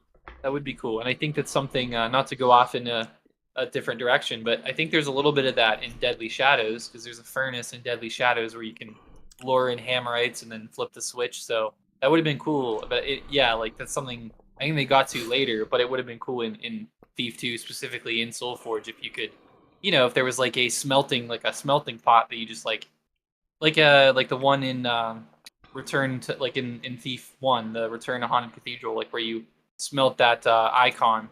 It'd be cool if you could do that, but you could pour it on like a robot and it like melts it or something like that. That'd be cool. There's those rooms with the... Sorry, Alex, go ahead. No, go on. Mine is a different one. There's those rooms with the lava pits in them, and the bridges across, and the bridges are mobile. The first time I got into that room, I immediately thought of Alien 3, where they drop the alien into the forge and burn it to death. Yeah. And I tried to lure, way back when, the first time I played Thief 2, I tried to lure the robots out onto the bridge and then move the bridge to drop them into the lava, because it looks like that's what you're supposed to do. And I feel like that was a huge missed opportunity. Even just like using an elevator to do it, because I understand that there are limitations with the AI and like moving platforms, but like I'm pretty sure you can get them to walk onto elevators. So that would have been a great decision, I think, for this level. A missed opportunity, but I think on the other hand, this would also have been hard to implement under the time and money circumstances, but still, that would have been great. Like that, yeah, you fight back with their own weapons. And Joe Flood on the chat just said that Karras thinks he's too smart to be foiled by Garrett's interference. He wants That's to true. gloat. Yeah, actually, it's the arrogance, I believe. That makes sense. Yeah, that's part of his character. No one can stop me in his delusions of grandeur. I was gonna say, to maybe finish up. That was some good to finish up Plutonia's comment. Yeah, he has the turret hall is another criticism. The turret hell room, he calls it, is the turrets are alerted by default even when nothing is seen. You enter the room. It's true. That's probably I think that's the toughest of all the rooms. I don't know what you guys think, but I hate the turret room. If I'm playing on expert, that's definitely the one I'm going to use my skip on for sure. I like the concept the best, but the execution leaves something to be desired. Yeah. Yeah, I think when I did my expert run without dying, I think that was the room that I decided to skip, because when I've done that room, I usually die at least. That's a quick save room for me. I'm not skilled enough to get there through that without dying. Yeah, I quick saved in there too.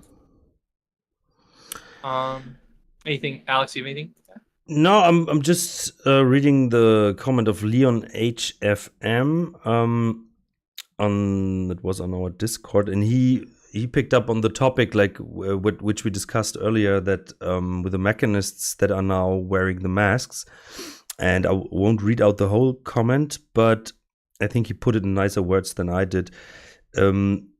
Which makes him wonder, did Karras forcefully convert them into seemingly mindless servants against their will? Have they understood that they were just pawns in his greater plan? Would they have followed him this far if he hadn't converted them? Can they really be regarded as his faithful followers? This, on a side note, also reminded me of the mutants in System Shock 2, who, even though their minds are already remotely controlled, so to say, they still have some of their previous consciousness left, which, for example, makes them say things like, "I'm sorry," when they attack you. I think that is very interesting, especially the last part, because another comment also mentioned like that for that person it feels like more of a System Shock mission, and I would totally agree that the whole, all the enemies, and it's very similar. Like you have those big robots, like in System Shock 2. You have the servants that are, as he just described it, they have some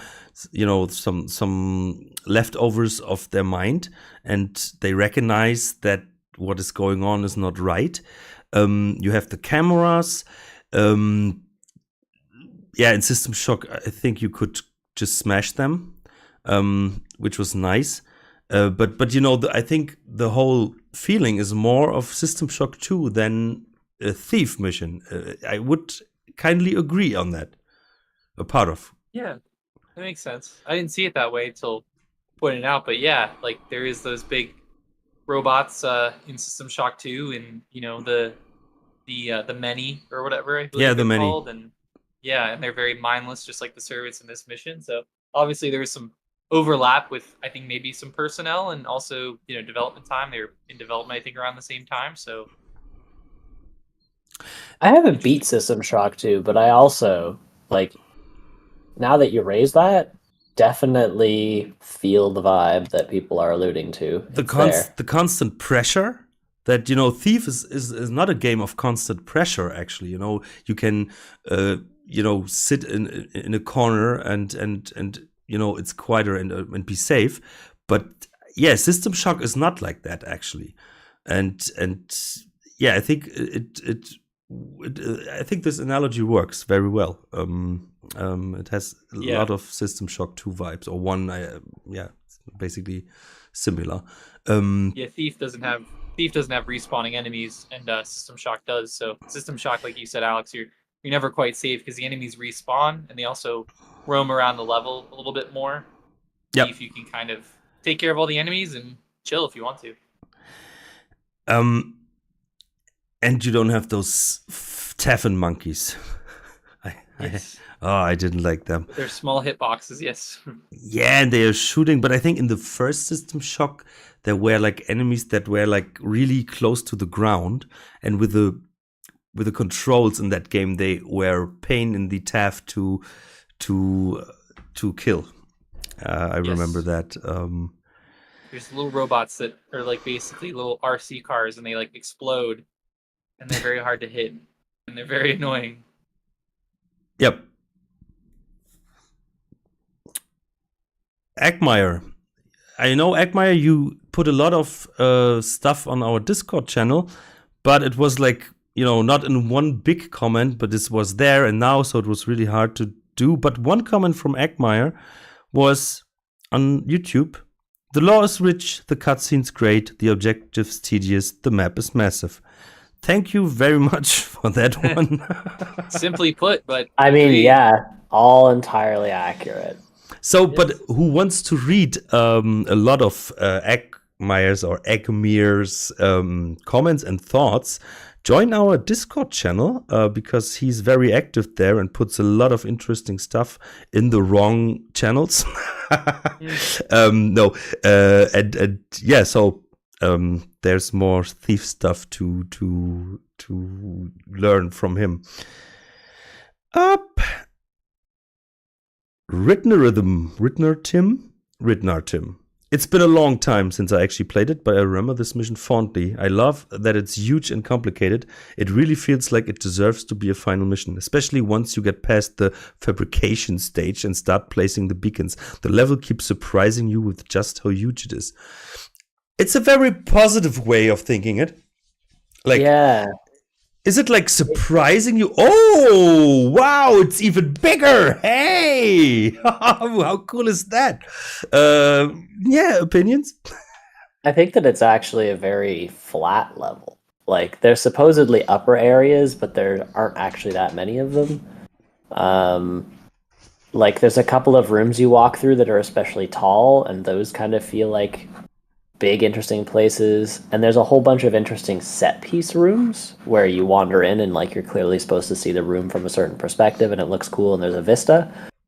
But I don't think I was surprised by how big it was. I think I was annoyed by how far I had to walk, especially since I couldn't bunny hop anymore because it's Thief 2. I just wanted to bunny hop everywhere. So. Yep. Speed potions, bunny hops. This would have been a great Thief 1 level. I kind of, exchange the beasts with like supernatural things. Make the whole thing like the theme, like a crazy mansion or whatever, and it would work the same. Yeah, a bug beast slayer. Yeah, right. Tree beasts everywhere, blah. I think tree beasts are more a pain in the TAF than the metal beasts. Yep, for sure. They don't have any vents you can extinguish. But they make funny noises. And random intruder. I won't do an impression. When they work. There we go. I cannot do that. Beautiful. I think it was a nice way to conclude the Metal Age. Victoria's death and sacrifice was necessary for the plot of Thief 3, as imagined after stealing the paw instead of the other lead. It's just a pissed Victoria. The plot wouldn't be smooth, and I believe it helped in Garrett's growth. A random intruder 9326 on YouTube. Many players make a huge connection to the third game.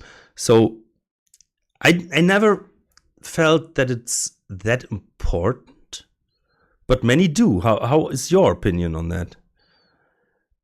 I feel like it's unclear why Garrett showed up for Victoria, and I think it's deliberately unclear. I think that the thing that is remarkable about it is that he doesn't show up for anyone before this point, and so it stands out as a big change in his character. The one thing I will say is that the ending cutscene, as cool as it is, cuts off really abruptly with Garrett remarking on the prophecy, and he's just like, "Tell me," and then it cuts off. There's it's such a cliffhanger that if Thief 3 had never come out, it would have felt very irritating, So I like the idea, but I don't like the abrupt cutoff with no denouement. But wasn't it I the don't know. same in Thief 1? Like similar? Thief There's 1 a ends. teaser. Yeah, there's a bit of a teaser in that, like, they have a walk and a talk. And, Yeah, of course. Yeah, of course. and then he says, "Beware the dawn of the Metal Age." And then the camera pans up all dramatic, and it feels like a real ending. But in this one, he's just like, "This was all written. Tell me." And then it cuts to black. Your Garrett And voice and, is like, awful. I'm sorry. It doesn't even play the credits though. That's the thing. Like, it just cuts off and goes to the menu. You have to click the credits button yourself. Didn't we at one point make fun like, hey, we recreate like we create a Thief mod where you do all the voices? Yes. The Sethel Age. Sabotage, right? Tell me, Karis must be stopped. Garrett, art thou friend? Stop by mine chamber for a beer. Yeah, kind of that. I'm sorry for that, listeners. But we should do that. This will promote the podcast endless. Or they will be like, okay, and this guy is on the podcast and I have to listen to that voice all the time? Nah. I'm gonna move into voice acting next. I'm gonna quit my day job. You do great. You do great voices. That's not the thing. But more of the jokey characters, I would say. Hanna-Barbera cartoons, then. No, like guards and stuff. Like I did on the Black Parade. You know, I sent in 3 voices, and at one point I was one of the chosen ones for maybe being the big bad villain, and I'm very happy that they didn't do that.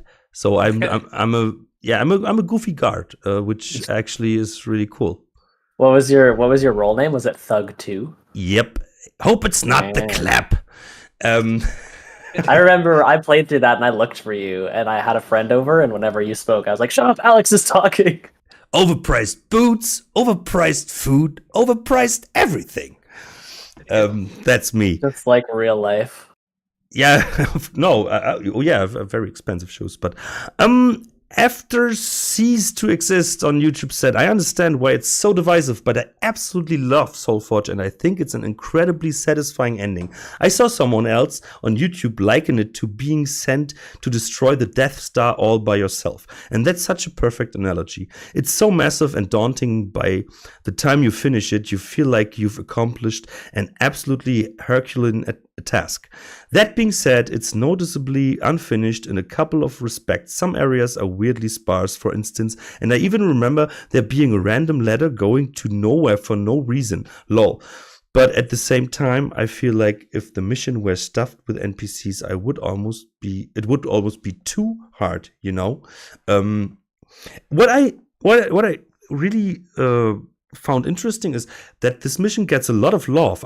I would have thought that the opinions are, you know, that there's way more hate about this. But in general, I think people put everything in context and mostly get a positive resume, I would say. Yeah, I was also surprised by the number of positive comments we have. Like, I agree that it does feel like you've accomplished something big when you finish it, but for me, it's not because I feel super rewarded by that completion. It's because I'm like, thank God I finished it, you know? I made it. But I'm not necessarily happy about all of the journey.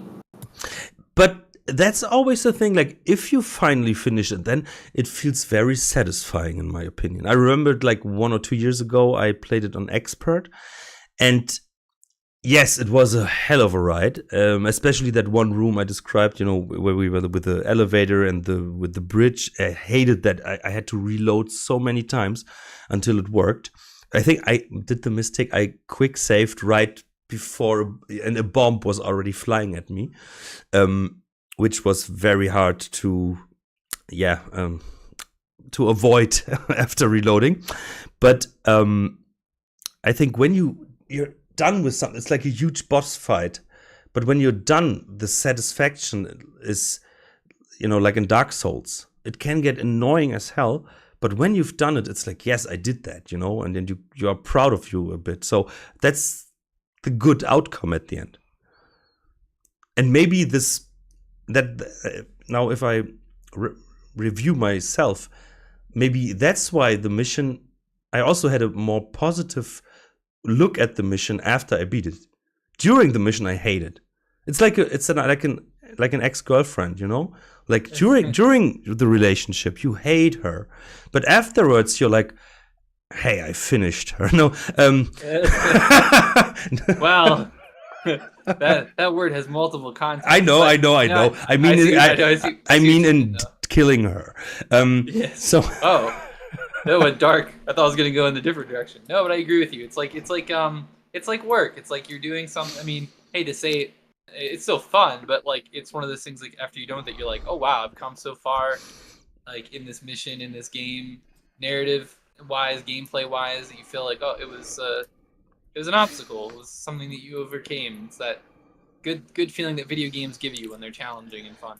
I tried so hard, I got so far, but in the I said end, something lyrically. it didn't even matter. I hate Linkin Park. I was gonna say, going back earlier, I was gonna add something too. I'm a fan of cliffhanger endings. I'm definitely a fan, I think, of the first game's cliffhanger more because they give you that tease of what could come next, so you can imagine, oh, what's the Metal Age? Like, what does that mean? Like, you know, if having not played this game, The Metal Age speculate on what's gonna happen. But the Metal Age is Karis forming the band. Yeah, exactly. Soulforge. But with this game, it's kind of like he's like, oh yeah, there's other prophecies. This was being foretold, and he's just like, okay, well, then show me. So it's kind of, there's really no, you could end. There didn't have to be a Deadly Shadows. I mean, it would have been a cliffhanger that maybe wouldn't have been the most satisfying, but I think you can end Thief right here. Whereas like if there never would have been a Thief 2, it would have been really crappy to have the Thief Dark Project go beware the coming of the Metal Age and then nothing. But this game, you could end it and you'd have ideas and speculation, but there's no definitive direction on where it was going to go. So Jake, did you just remove furniture from your room? Because you're echoing a bit. Oh, no, maybe I sat back a little bit. Yeah, maybe a bit better? Closer or something, yeah. Oh, okay. I was relaxing too much. I was getting all... Yeah, stop that. This is a professional podcast, yeah? I know. I will relaxation. As I say for years now, you will get the money soon. Yes, of course. So My check is in the mail. 3 comments left. Lot Buffert, I like that name, from the forums. I pretty much hated the mission, finally. When I first played it in 2000, but in retrospect, it feels closer in mood and gameplay to a System Shock 2 mission than a Thief mission, so I now enjoy the oppressive mood and the sneaking and manufacturing items element, since I also enjoy System Shock 2. But I get the mood that actually play the mission about once every 3 years, to be honest. It's just a daunting prospect. Yeah, I think we already discussed that. But he was the one who gave me the idea of a System Shock mission to look at it like that, and it totally makes sense. So a great observation, Lord Buffert. MX Leader said the biggest problem with Sabotage at Soulforge is its immense map size. I get that factory style missions make sense to be somewhat large, but the scale was to the point that you'd lose momentum and some of the thrill by just shuffling back and forth through areas. Yeah, and that's the problem. You mentioned already, Seth. Yeah, speed potions. You know, you would have liked a lot of them. Or like, yeah, no, you don't know that comic. It's European. But I just say Asterix and Obelix. I don't know if you guys know that. I actually do know that. Yeah, and there's the Obelix, and you know they have this magic potion that makes them strong, and they can fight the Romans or whoever the enemy is. And there's Obelix, and he's a huge guy. And as a child, he fell into the pot with that magic potion. So he's strong, for his whole life. He never has to drink a potion again. And yeah, maybe that would be great here. Like a huge pot of speed potion. Or just, put them near every single radio tower. Like have one, just an emergency speed potion behind a glass bar. Gotta break it. Yeah, but the running around here is actually very tedious. Yes, it makes sense because this place is actually built for the huge things that are walking around here. But from a gameplay perspective, they did a lot to annoy you here. In its defense, I will say there are some extra pathways you can unlock, but I just didn't even bother. Like, I was so done with it, I didn't even bother trying to unlock the extra faster pathways. And because it's so disorientating at a certain point, you don't want to open up new pathways to figure out, like, where do they get you? And, you're like, okay, I know I have to take the long way, but at least I know where I'm going at this point. And, yeah, it's a bit annoying in many. I think that's one of the most called criticisms. And then there is Lord Taffer. It's been about 6 or 7 years since I last time finished Thief 1 and Thief 2, so my opinions about OMs might be a bit different today than what they were back then. Since then, I've started dromadding myself and played quite a lot of FMs, so those things have somewhat changed the way I experience and feel about FMs, OMs. I will give him that. From what I recall, I did like Sabotage at Soulforge a lot. It felt like a final challenge against all those robots and Karras himself. I really like Karras speaking to Garrett. It intensified the tension and made me visualize Karras desperately trying to locate Garrett and kill him. That's the question. Does he desperately try to locate him? I think we discussed that already. Like, or is he just like, oh yeah, there's like Garrett, like a little mice in my in my basement, a mouse that's not bothering me. I think he just really loves Garrett to the point that defeating Garrett or making Garrett into nothing is like an objective for him in and of itself. Like the Joker. Yeah, but Batman. There you go. He just really likes the company, But speaking of fan missions, like other comments also mentioned that one said, like, for me the true Soulforge nowadays is the Builder's Paradise by Fire Mage, which is a really cool mission. Yeah, to a certain degree, like this one. I think the Builder's Paradise is the better Soulforge. I would agree, because it's way more interesting. The architecture is so amazing, and especially when you know what were the circumstances, how they had to create these missions, with the Thief 2 limitations for the contest. This is an amazing piece of art, and it has so many interesting things. But yeah, I would say, like, that is a Soulforge. This adds a lot to the things we were criticizing, like the looks and yeah. It's also more threatening in general. Like, I mean, granted, it has with the advantage with Colonel, with that Colonel that is following you around and stuff. Yes. Yeah, it has the advantage of being made a lot later and with a lot of additions and modifications to the engine, but I do think that it accomplishes like the menace, the feeling of menace, and it has this great plot that you visit. The facility actually is dead. It's long. The people are long gone, but Karras is still there. And some it's so the Builder's Paradise. I didn't like it gameplay wise at a certain point, but the mission itself is so impressive. Wow. The alternate history. Yep. It's really, really great. So play the Builder's Paradise. I think we interviewed Fire Mage.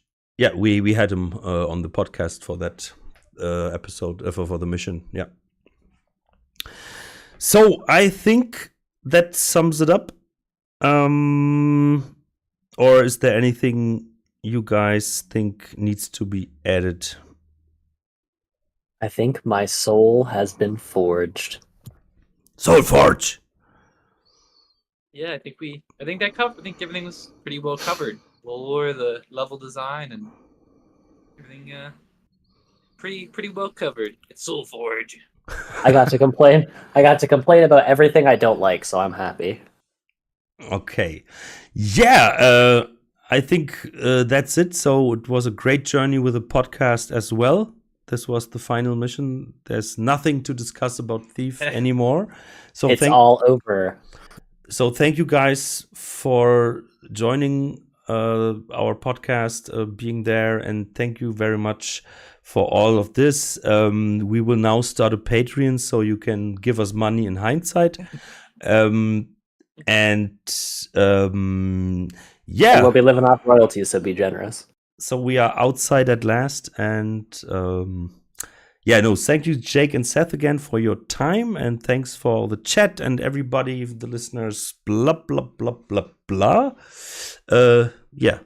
We finished Thief 2. Awesome. So see you around, and bye bye. Bye bye. Bye.